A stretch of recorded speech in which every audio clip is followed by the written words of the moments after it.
Halo Ding, kembali lagi bersama saya Mas Bonong, dan di video kali ini saya akan membandingkan dua helm yang saya punya ini. Yang pertama adalah helm Carglass Former dan yang kedua adalah helm Legend, helm KYT R10. Sebelum videonya berlanjut, jangan lupa tekan like, comment, share, dan subscribe, dan nyalakan juga lonceng notifikasinya supaya kalian mendapatkan update terbaru dari channel Mas Bonong. So here we go.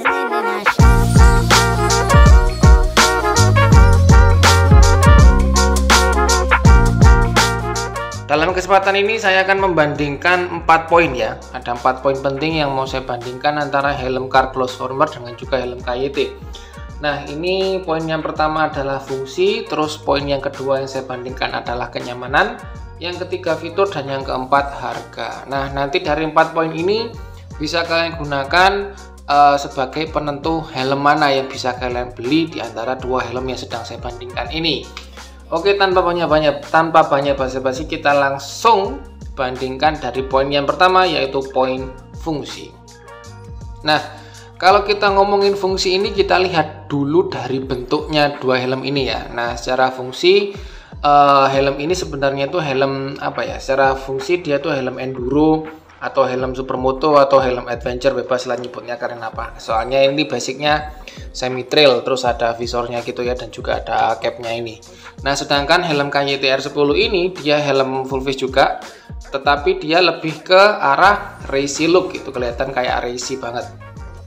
Nah, secara fungsi memang helm ini peruntukannya untuk touring atau untuk mungkin mau pakai trail, tinggal lepas tinggal lepas visornya terus pakai goggle baru bisa. Nah, kalau misalkan yang ini bisa dipakai touring dan juga bisa dipakai harian. Nah, kalau misalkan buat adventure atau enduro ya sebenarnya sih bisa, cuman gak cocok aja. Nah, kalau ini bagaimana? Cocoknya emang buat touring sih, atau misalkan buat adventure itu cocok banget. Kalau misalkan buat harian ya cocok, cuman gak cocok cuman gak terlalu cocok. Nah, gitu. Nah, sekarang secara fungsi seperti itu ya. Nah, sekarang poin yang kedua dari fitur dari poin kenyamanan.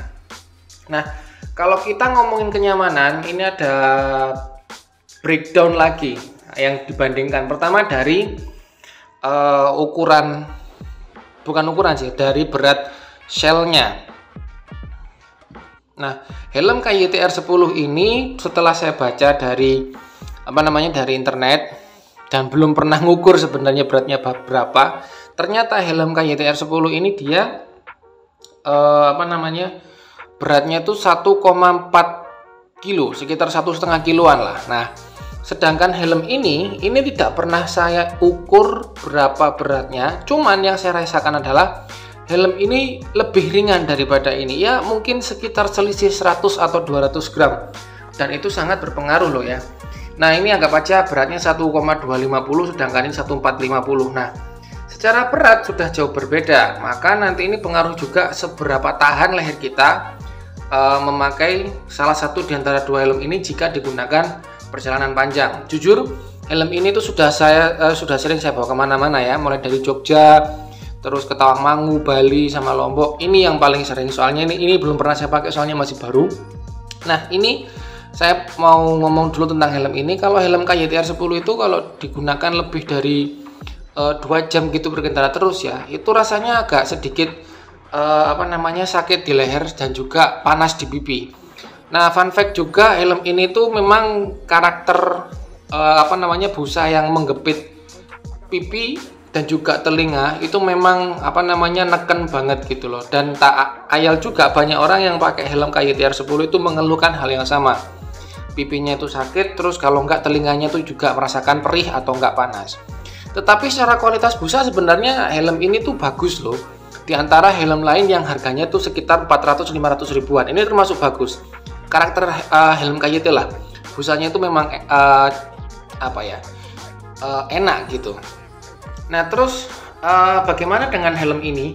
Sebenarnya helm ini belum pernah saya pakai buat perjalanan jauh, tapi ini nanti akan ada videonya review secara menyeluruh bagaimana rasanya helm ini jika digunakan secara perjalanan jauh. Tetapi helm ini sudah saya pakai keliling beberapa desa yang ada di desa saya dan juga di Kabupaten Lumajang. Ternyata helm ini tuh kalau digunakan perjalanan jauh saya bisa berasumsi sebenarnya enak sih, soalnya ini helmnya ringan. Terus bagaimana dengan kualitas busanya jika dibandingkan dengan kualitas helm KYT R10? Secara kualitas sebenarnya sih ya memang lebih bagus ini sih secara kualitas, cuman yang saya rasakan ini jauh lebih nyaman daripada itu. Jadi ini nggak terlalu nggak terlalu gempit gitu loh, nggak terlalu menekan di bagian pipi dan juga di bagian telinga. Atau mungkin karena ukurannya, karena ini ukurannya XL itu dan ukurannya L kalau nggak salah ya, mungkin karena itu juga.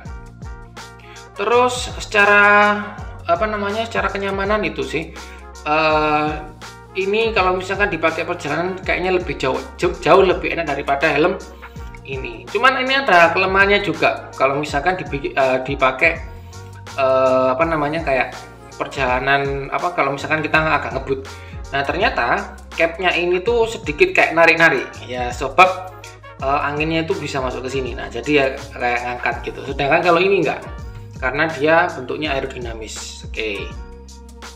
Nah sekarang kita masuk ke perbandingan yang ketiga, yaitu masalah fitur. Nah ini fitur menarik nih ya untuk kita bahas di antara kedua helm ini. Nah untuk fitur yang diberikan oleh helm KYT R10 ini kita bahas mulai dari ventilasinya terlebih dahulu. Nah ventilasinya helm KYT R10 ini ada 4 ya, ada 1, 2, 3, 4 sama di belakang. Nah dari banyaknya ventilasi itu yang diberikan oleh helm KYT R10, helm ini tuh memang agak berisik. Nah jadi ketika saya berkendara pakai helm ini, terus apalagi pas konten gitu ya, hasil video saya itu hampir kebanyakan itu berisik. Kalau misalkan saya lari atau saya naik motor saya itu di atas 50 km/jam, itu pasti berisik dia.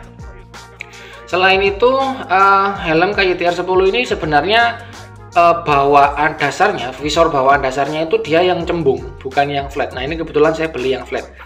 Nah helm KYT R10 ini dia punya banyak varian visor yang bisa dibeli, mulai dari yang cembung, baik itu clean atau dark, terus flat visor, ada yang clear, ada juga yang dark, ada yang juga yang smoke, ada juga yang iridium, dan pastinya juga sudah support dengan tear off dan juga anti fog di dalamnya. Nah terus selain itu helm KYT R10 itu juga bisa beli spoiler buat belakangnya itu supaya kelihatan lebih kayak helm-helm mahal gitu ya, padahal ya enggak blas. Nah itu sih. Terus selain itu juga helm KYT R10 ini sistem pengunciannya dia menggunakan kayak sistem quick release ya. Nah kalau ini preference saja sih, kalau sistem quick release itu sebenarnya saya suka banget, soalnya nggak ribet dan mudah gitu, tinggal pasang lepas tinggal tekan satu tombol aja. Nah gitu ya. Nah sekarang kita bahas helm CarGlass Former. Secara fitur dia ini kalau bisa dikatakan hampir kalah sih dengan ini, sebab ini nggak terlalu banyak varian fitur yang bisa diberikan. Mulai dari ventilasi terlebih dahulu. Nah ventilasinya ini ada 2, ada 1 di depan sama 2 di belakang. Dari situ saya mungkin bisa menyimpulkan kalau helm ini tuh nanti kalau misalkan pas dipakai itu istilahnya itu memang agak nggak terlalu seberisik yang kayak KYT R10 sih ya, agak kedap lah. Terus ini dia itu juga agak sedikit bikin saya ngap, soalnya ventilasinya ada sedikit, meskipun ini ventilasinya besar ya, tapi ini ternyata angin itu istilahnya itu angin nggak terlalu masuk gitu ya. Enak sih sebenarnya kalau misalkan buat bikin vlog itu enak, nanti suaranya nggak terlalu noise. Nah itu. Selain itu dia juga dilengkapi dengan cap sebagai kayak penghalau sinar matahari mungkin. Nah, terus ini juga dia fiturnya sudah double daring. Nah sistem pengunciannya ini juga sudah double daring, beda seperti ini ya. Double daring ini sebenarnya safety sih, cuman saya kurang begitu suka karena ribet. Mungkin karena saya belum terbiasa aja sih, jadi kayak saya bilang itu, misalnya saya bilang kalau penguncian double daring itu agak ribet. Nah selain itu ternyata helm ini tuh visornya semi flat, bukan flat ini ya. Jadi dia nggak bisa dipasangi tear off ataupun anti fog. Dan juga varian visor yang dijual belikan itu cuma ada 1 kalau nggak salah, cuma clear aja. Kalau yang fog yang dark atau smoke atau mungkin iridium itu kayaknya nggak ada di pasaran, tapi who knows lah ya, masih belum dijual mungkin. Nah selain itu variasi lainnya seperti spoiler dia nggak ada yang jual di toko-toko atau di marketplace manapun, nggak ada yang jual. Mungkin nanti kalaupun mau modifikasi kayaknya harus dibawa ke tukang modifikasi sendiri. Oh yang ngomongin standar nih ya, standar yang diberikan oleh masing-masing helm ini menarik nih. Kalau standar ini, kalau yang diberikan oleh helm car glass former ini dia standarnya cuma SNI, sedangkan kalau KYTR 10 ini sudah SNI dan DOT, jadi ada dua standar. Kalau yang ini satu standar, kalau yang ini dua standar. Nah, apakah itu penting? Ya penting sih sebenarnya. Kalau misalkan kalian orang yang percaya bahwa semakin banyak standarnya, maka itu helmnya semakin safety, beli ini. Kalau misalkan kalian standar itu tidak terlalu penting, kayak SNI ada udah cukup, beli ini juga nggak apa-apa. Sebenarnya dua-duanya ini worth it untuk dibeli sih, cuman itu kembali lagi ke preference. Nah selain itu untuk fitur poin yang keempat yang mau saya bandingkan adalah harganya. Kemarin ini saya beli harganya 450.000 dan ini dulu saya beli itu harganya 480.000, nggak jauh beda. Tapi kalau misalkan sekarang kalau kalian lihat di marketplace KYTR 10 yang warnanya polos itu sekarang paket gantengnya sekitar 550.000 deh kalau nggak salah ya. Tapi setiap toko beda-beda harganya ya, sama cek sendirilah, kamu cek sendiri di marketplace harganya berapa. Nah sekarang kita kita simpulkan ya, apakah dua helm ini tuh worth to buy? Kalian pilih yang mana, bebas. Kalau misalkan pengen dapat adventure look terus ringan terus murah, beli aja yang ini. Kalau misalkan pengen yang ringan, kalau misalkan pengen racy look, beli aja yang ini. Oke?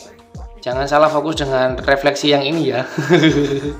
Mungkin gitu aja video yang bisa saya berikan, kurang lebihnya mohon maaf. Dan jangan lupa patuhi rambu lalu lintas, gunakan peralatan berkendara kalian, lengkapi surat-suratnya juga. This is Mas Bonong, I'll see you in the next video, bye bye.